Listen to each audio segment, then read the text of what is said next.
천국에 가신 제 선친께서는 목회를 조기 은퇴하셨었는데, 은퇴를 하고 많이 후회하신 것은 막상 은퇴를 한 후에 너무 설교를 하고 싶으신 것 때문이었습니다. 치매를 좀 앓으셨는데 소위 착한 치매였고요. 선친의 치매의 증상은 늘 앉아서 설교를 준비하는 것이었습니다. 원래 정좌로 앉아서 책을 읽거나 글을 쓰던 분이었는데 치매의 증상인지 옆으로 앉아서 글씨를 옆으로 쓰셨습니다. 옆으로 앉아 옆으로 쓰셨으니 본인으로서는 바르게 하는 것이라 생각하셨던 듯 합니다. 왜 그렇게 열심히 설교를 쓰시냐고 물으면 언제 기회가 올지 모르기 때문에 목사는 항상 설교를 준비해야 된다라고 말씀했습니다. 하지만 그렇게 준비한 설교를 끝내 할 수 있는 기회는 없으셨습니다. 선친은 평생 교인들과 하나님 말씀 나누는 것이 얼마나 행복한 것인지 늘 기억하며 감사하라고 말씀했습니다. 그래서 저는 설교를 하는 것도 또 들어주는 교인들에게도 늘 감사한 마음을 잊지 않습니다. 지식이나 경험, 성품과 인격 같은 것들을 생각하면 저는 이곳에서 설교하지 못합니다. 그런 곳으로는 오히려 이곳에 강단에 올라와 이야기할 수 있는 분들이 많고요. 현재 유수한 곳에서 강의와 강연을 하는 분들도 여러분 가운데는 참 많습니다. 목사라고 하는 이름 때문에 설교하고 교인들도 그것 때문에 설교를 듣습니다. 그래서 늘 조심스러운데 똑바로 준비하지 않으면 큰 낭패를 당할 수 있는데, 세상에 수도 없이 많은 설교들이 있고요. 더 너무 유명한 목사님들의 좋은 설교들이 매일같이 쏟아져 나오는데 그 중에 제가 준비한 설교가 도대체 무슨 의미가 있을까라고 하는 생각을 간혹 하긴 합니다. 하지만 늘 하나님께서 저를 통해서만 하시려는 말씀이 분명히 있을 것이라 라고 믿고 기도하며 준비하는데, 늘 말씀 전하는 것을 위해서 특별한 마음 갖고 여러분들은 기도해 주셔야 될 줄로 믿습니다. 설교를 할 수 있는 것도, 또한 듣는 것과 실천하여 사는 것도 하나님께서 인생에게 특별하게 주신 기회이고 선물이 분명합니다. 그래서 핑계대지 않고 교만하지 않고 게으름 피지 말고 최선을 다하려고 하는 것이죠. 어두운 밤 시대리니라고 하는 찬송을 부르면 그 마음이 더욱더 분명해집니다. 어두운 밤 시대리니 내 직분 지켜서 차넷을 맺힐 때 일찍 일어나 해돋는 아침부터 힘써서 일하라. 일할 수 없는 밤이 속히 오리라. 그것은 설교자뿐만 아니라 하나님의 말씀을 듣고 사는 우리 모두가 다 마찬가지일 텐데, 힘써서 믿고 말씀을 살아나야 되는 저와 여러분들이 되어야 될 줄로 믿습니다. 할렐루야. 설교는 헬라어로 케리그마라고 하는데 선포라고 하는 뜻입니다. 자기 말과 생각이 아니라 하나님 말씀을 선포하는 것이라고 하는 것이죠. 그것은 받은 말씀을 전하는 것을 뜻하는데, 그런데 그 선포되는 말씀은 언제나 설교자에게도 해당됩니다. 타인들에게 선포되기 전에 설교자에게 먼저 들려지게 되는 것, 그것은 설교하는 저에게는 언제나 특별하게 중요합니다. 다윗은 하나님이 나를 아신다라고 고백했습니다. 여호와의 주께서 나를 살펴보셨으므로 나를 아시나이다. 하나님은 내가 앉고 일어서고 걸어가는 것, 나아가 눕고 자고 일어나고 생각하는 모든 것들을 우리 하나님은 아십니다. 그것은 다윗의 고백임과 동시에 모든 구원받은 하나님의 백성들의 공통된 고백입니다. 하나님은 나를 아십니다. 지금 이 순간에도 내가 어떤 형편인지, 어떤 환경인지, 어떤 마음인지 하나님은 아십니다. 말할 수 없는 위로이고, 동시에 그것은 또 두려운 일이기도 합니다. 우리들의 삶에는 항상 하나님 앞에 드러날 수밖에 없는 불편한 진실들이 또 있기 때문입니다. 하나님은 내 안에 숨겨진 것을 아시는데, 심지어 내가 잊어버린 것도 하나님은 아십니다. 하나님이 말씀을 하시면 꼼짝 못할 일들이 내 인생엔 너무 많습니다. 말씀이 수술하는 칼이라고 했는데 그 칼은 언제나 너무 날카롭게 내 죄를 다루어 냅니다. 말씀을 듣다 그 칼날이 감지될 때의 공포가 늘 있는 것인데, 하나님의 말씀은 살아있고 활력이 있어 좌우의 날선 어떤 검보다도 예리하여 혼과 영과 및 관절과 골수를 찔러 쪼개기까지 하며 또 마음의 생각과 뜻을 판단하나니. 아프고 고통스러운 것은 말씀이라는 것이 혼과 영과 및 관절과 골수를 찔러 쪼갠다라고 말씀하기 때문입니다. 그래서 설교자가 괴로운 것인데, 성도들이 은혜 받았다 못 받았다라고 하는 것이 문제가 아니고, 목사가 먼저 그 날선 검과 같은 그것에 맞닥뜨리기 때문에 그런 겁니다. 그래서 언제나 설교는 부담스럽고 목사는 평생 부담을 갖고 설교합니다. 말씀에 스스로 열애될 수가 없고 되어서도 안 되기 때문이라 생각하기 때문입니다. 구원의 확신이라고 하는 것은 소중한 가치이지만 구원받은 삶의 모습이 없으면서 고백하는 구원의 확신, 그것은 공허하고 의미 없으며 그리고 위험합니다. 바울에게는 오랜 세월 지속된 고민이 하나가 있었는데, 바울은 하나님의 음성을 직접 들은 특별한 체험을 가진 사람입니다. 성경 역사에 그런 체험을 갖고 있는 사람은 거의 없습니다. 혹시 여러분 가운데 있습니까? 회사 가다가 학교 가다가 갑자기 하늘에서 여러분의 이름을 불러가며 하나님이 찾아주신 그와 같은 체험이 있는 분들이 여러분 가운데 있습니까? 그런 사람은 없습니다. 바울만 가진 체험입니다. 그가 예수 믿는 사람들을 잡으러 다메섹으로 가는 길에서였죠. 사울이 길을 가다가 다메섹에 가까이 이르더니 호련히 하늘로부터 빛이 그를 둘러 비추는지라 땅에 엎드러져 들으며 소리가 있어 이르되 사울아 사울아 네가 어찌하여 나를 박해하느냐 하시거늘. 주님이 직접 말씀했습니다. 함께 가는 사람들도 같이 들었는데 바울만 눈이 멀었고 사람들의 부축을 받아 걸어가야만 했었습니다. 그리고 바울만 회심했습니다. 주님이 바울만 만나신 겁니다. 믿는 사람들을 잡아들이던 그는 예수님이 우리들을 위해 오신 구세주라고 전하는 사람이 되었습니다. 그런 바울이 복음을 들고 가는 곳마다 신기한 일들이 계속해서 일어났죠. 주님께서 행하셨던 기적, 능력들이 그대로 일어났고 주님을 몰랐던 많은 사람들이 주님을 믿고 따르게 되는 역사가 일어납니다. 바울이 모인 곳에는 언제나 사람들이 가득 찹니다. 사람들이 바울만 따라다닙니다. 사람들이 바울에게서 예수 그리스도를 보았습니다. 그분과 같은 말씀, 그분과 같은 능력이 바울에게서 계속해서 나왔기 때문입니다. 심지어 아픈 자들에게 바울이 사용한 앞치마와 손수건을 얹으면 병에서 해방되어 하나님을 찬미하는 일들이 막 일어나게 됩니다. 바울이 직접 안수하거나 만진 것도 아니었는데 말입니다. 사도행전 19장 12절, 심지어 사람들이 바울의 몸에서 손수건이나 앞치마를 가져다가 병든 사람에게 얹으매 그 병이 떠나고 악기도 나가더라. 얼마나 기가 막힌 일이면 여러분 이렇게 아멘도 하지 않으시겠습니까? 행주를 만졌는데 얹어놨는데 그냥 병이 나았다. 놀랍고 기가 막힌 일들입니다. 바울과 바나바가 루스드라에서 나면서부터 걷지 못했던 사람을 일으켰을 때는 사람들이 바울을 하나님이라고 했습니다. 무리가 바울이 한 일을 보고 루가오니아 방언으로 소리질러 이르되 신들이 사람의 형상으로 우리 가운데 내려오셨다. 신들이 사람의 형상으로 우리 가운데 내려오셨다. 바울은 거칠 것이 없습니다. 예루살렘 교회의 대표인 베드로가 안디옥 교회를 방문했을 때 할례를 받지 않은 이방인 그리스도인들과 함께 식사를 한 적이 있었는데, 유대인의 선민의식을 유지하던 베드로가 이방인들과 식탁을 함께 할 수 있었던 것은 이방인 백부장 고넬료를 통한 경험 때문이었습니다. 그 전에는 이방인들을 상대도 하지 않았던 것, 그럼 베드로도 마찬가지였다는 얘기죠. 고넬료를 만나기 전에 베드로는 환상을 통해서 하나님께서 깨끗하게 하신 것을 속되게 하지 말아라 라고 하는 주님의 음성을 듣습니다. 복음이 유대인뿐만 아니라 세상 모든 사람들의 것이다 라고 하는 말씀이었습니다. 그것은 모든 사도들에게 공유된 믿음의 고백이었죠. 복음이 우리 유대인뿐만 아니라 모든 사람들에게 모든 사람들을 위한 것이라 라고 하는 것 말입니다. 그런데 베드로는 이방인 그리스도인들과 식사하는 중에 유대교 그리스도인들이 오자 갑자기 자리를 뜨게 됩니다. 야고보교에서 온 어떤 이들이 이르기 전에 게바가 이방인과 함께 먹다가 그들이 오매 그가 할례자들을 두려워하여 떠나 물러가매 이렇게 말을 합니다. 식사하다가 도망갔다, 그런 뜻입니다. 아직 이방인들을 위한 복음에 대해 이해하지 못하는 유대 그리스도인들의 비난, 그들의 불평, 그들의 공격, 그것이 부담스러웠고 두려웠기 때문입니다. 바울은 그것이 못마땅했습니다. 그래서 베드로를 책망하게 된 것이죠. 게바가 안디옥에 이르렀을 때 책망받을 일이 있기로 내가 그를 대면하여 책망하였노라. 네가 그러고도 사도냐, 네가 그러고도 목사냐 라고 하는 뜻입니다. 베드로는 예수 그리스도와 함께 3년을 다닌 예수 그리스도의 수제자라고 하고 예루살렘 교회의 실제적인 대표와 같은 사람이 베드로입니다. 그에 반해서 그리스도인들을 핍박하다 회심하여 사도가 된 바울, 이 바울은 비교가 될 수가 없는 그런 형편입니다. 그런데 그런 바울이 그런 베드로를 거침없이 비판하는 것은 자기가 확신하는 믿음 그리고 사명이 그 누구보다도 분명하다라고 하는 뜻입니다. 거칠 것이 없는 바울, 거칠 것이 없는 바울. 그런데 그런 바울의 고민과 걱정은 전혀 의외의 것이라고 하는 겁니다.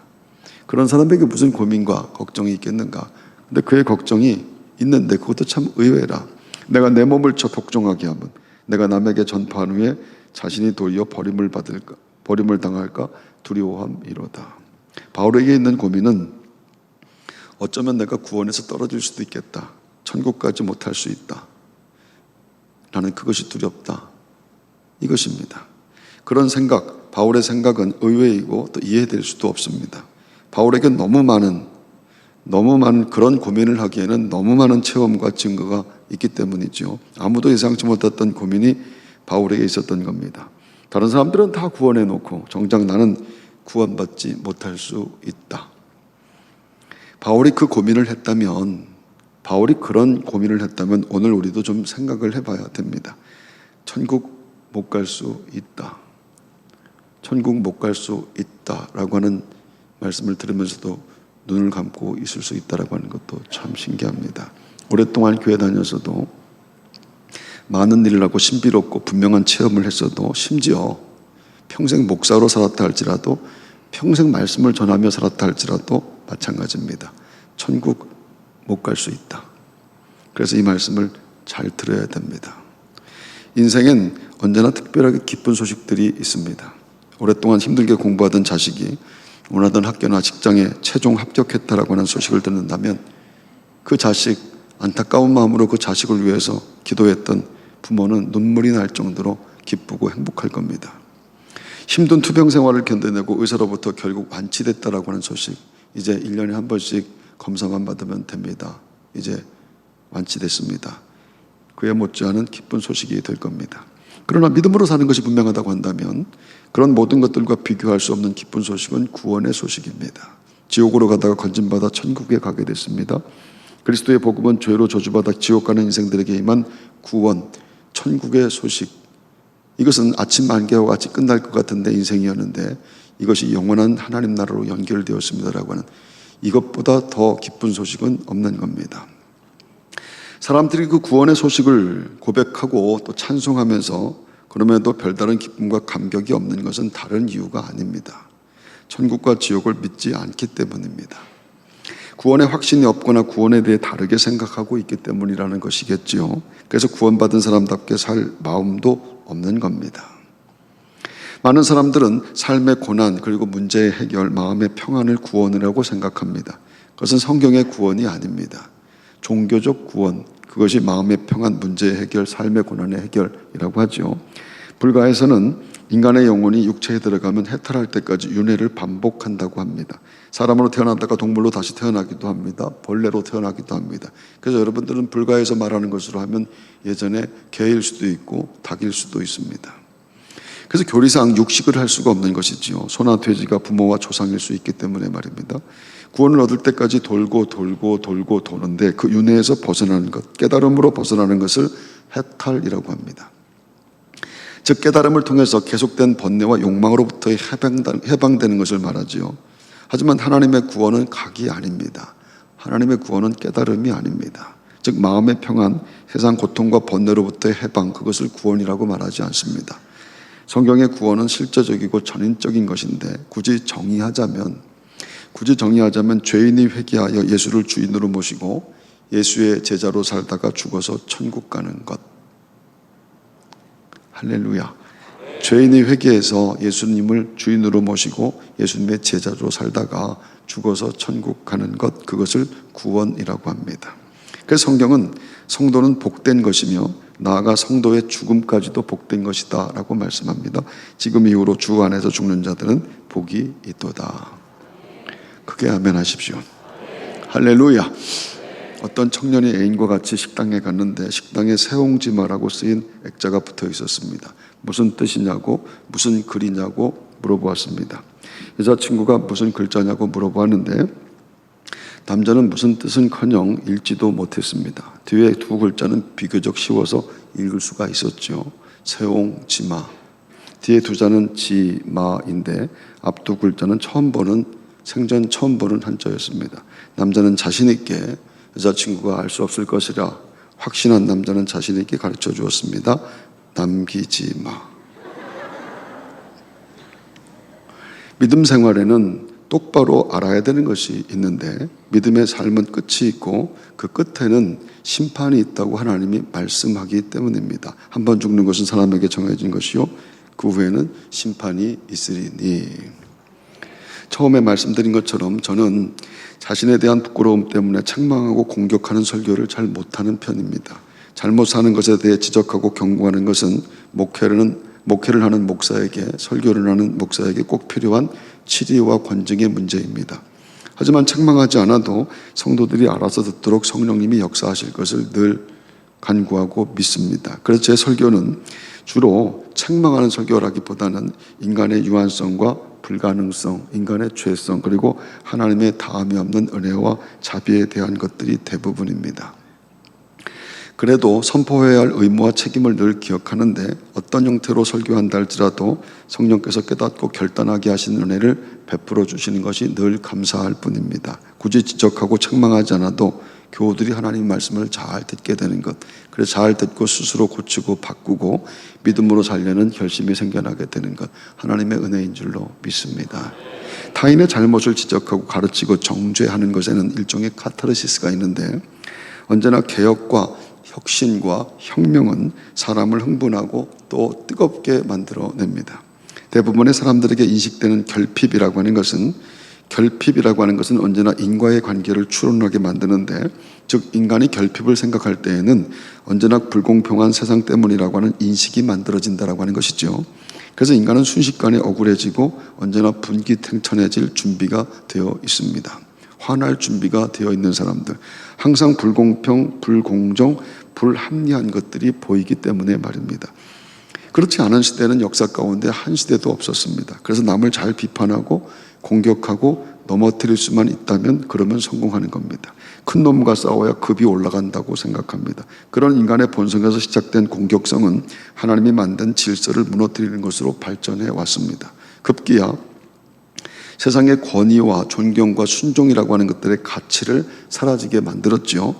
부모도 없고 이제는 임금도 없고 이제는 선생님도 없습니다. 하나님도 없는 세상을 만들어 갔습니다.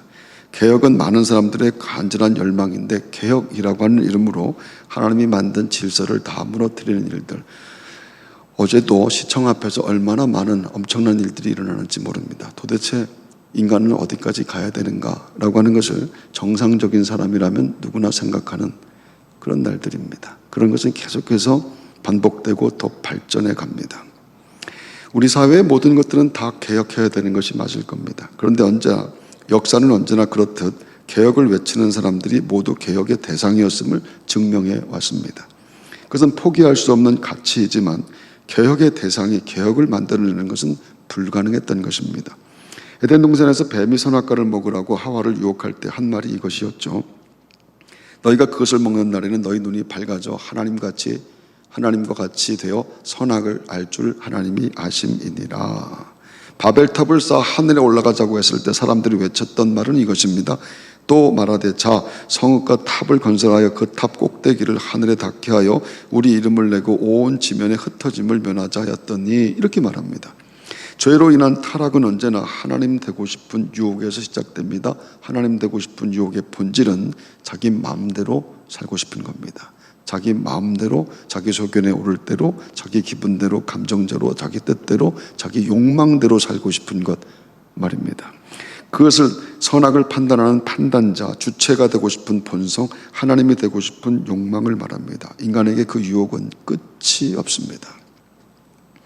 성경은 그런 인간들이 만들고 세우고 구축해 놓은 것을 다 하나도 남김없이 죄라고 합니다. 그래서 죄의 본성으로 하는 개혁이 인간을 인간답게 할 수가 없다라고 하는 것이죠. 절대로 인간의 노력으로 인간이 태초에 만들어진 하나님의 형상을 회복할 수가 없습니다. 하나님께 가야 됩니다. 하나님께 가야 됩니다. 다른 방법이 없습니다. 하나님은 치유와 우리 하나님은 회복의 하나님이시기 때문입니다. 여호와 내 하나님이여 내가 주께 부르짖으며 나를 고치셨나이다. 여호와여 주께서 내 영혼을 스올에서 끌어내어 나를 살리사 무덤으로 내려가지 아니하게 하셨나이다. 우리 다 같이 한번 같이 읽어봅니다. 여호와 내 하나님이여, 여호와 내 하나님이여 내가 주께 부르짖으며 나를 고치셨나이다. 여호와여 주께서 내 영혼을 스올에서 끌어내어 나를 살리사 무덤으로 내려가지 아니하게 하셨나이다. 할렐루야. 하나님 앞에서 자신의 죄를 회개할 때 그때 하나님이 회복을 만들어내십니다. 회개는 말 그대로 돌아보고 바꾸는 것을 말하는 것인데, 그러면 돌아보고 바꾸려고 하면 그러면 회복이 이루어진다, 그런 뜻입니다. 그것이 하나님이 하시는 일이라. 말씀을 들으며 깨달아 회개하도록, 그래서 회복되도록 하나님은 만들어내신다. 그래서 하나님 앞에 가야 된다. 바울이 그 마음으로 말씀을 살아내려고 했습니다. 설교가 목적이 아니라 말씀을 살아내려는 것이 바울의 목적입니다. 설교의 삶이 병행되지 않으면, 설교에 자기 삶이 병행되지 않으면 구원에서 떨어질 수 있겠다라고 하는 위기의식이 그를 끝까지 좌로나 우로 치우치지 않고 달려가게 했던 것입니다. 구원은 심령의 회복으로 나타나게 되는데, 이기적일 수밖에 없는 내가 주의 영광이 목적이 된 삶으로 변화되게 되는 것, 그것은 타인에 대한 배려와 사랑으로 나타나는데, 그 주체가 내가 아니라 내 안에 계신 예수 그리스도이시라라고 하는 장한 고백이 성도에게는 반드시 나오게 되는 줄로 믿습니다. 신앙생활은 날마다 내 안에 예수님이 사시는 것을 확인하는 것을 말하는데, 구원의 확신은 무엇보다 중요하지만 자기 삶의 모습을 보며, 자기가 지금 살고 있는 삶의 모습을 보며 갖는 합리적 의심이 부인되면 안 됩니다. 여전히 죄를 떠날 생각이 없습니다. 여전히 바꿔서 살 생각이 없습니다. 여전히 돌아갈 생각이 없습니다. 여전히 새롭게 할 생각이 없습니다. 그런 자기 삶의 모습을 모른 척, 못 본 척하면 안 되는 겁니다. 끝없이 의심해야 됩니다. 끝없이 의심해야 됩니다. 그래서 믿음의 삶을 영적 싸움이라고 말하는 겁니다. 구원받았지만 광야와 같은 세상에서 우리는 싸우며 사는데, 그 싸움의 대상의 실상은 여전히 죄와 욕망의 삶을 따라가려는 나 자신이라고 하는 것입니다. 바울의 의심이 바울의 삶을 만들어냅니다. 스스로 복종하게 했다. 내가 내 몸을 복종하게 하면 내가 남에게 전파한 후에 자신이 도리어 버림을 당할까 두려워함이로다. 교회 다니는 사람들, 저와 여러분들, 교회 다니는 사람들이 너무 담대합니다. 담대함은 귀한 가치이지만 근거 없는 담대함은 무모함이고, 무모한 삶의 결국은 언제나 타락이고 심판이고 망할 수밖에 없는 것임을 알아야 됩니다. 담대함의 근거는 말씀이고, 확신은 말씀을 살아내는 영적 싸움의 의지에서 만들어지는 것임을 우리는 꼭 기억해야 될 줄로 믿습니다. 너무 담대하면 안 됩니다. 타인과 비교하여 생산된 의로움 혹은 담대함은 하나님 나라에 적용되지 않습니다. 그리고 근거 없는 담대함은 위험한 것이고요. 거룩하고 경건한 마음 갖고 예배하게 되시기를 바랍니다. 그리고 늘 진실하게 말씀을 전하고 듣고 살아내려는 결심이 여러분에게 꼭 있게 되시길 바라고, 그 결심에 기름 부으시는 하나님의 은혜가 꼭 있게 되기를 바랍니다. 그러면 성령이 우리를 살아나게 만드십니다.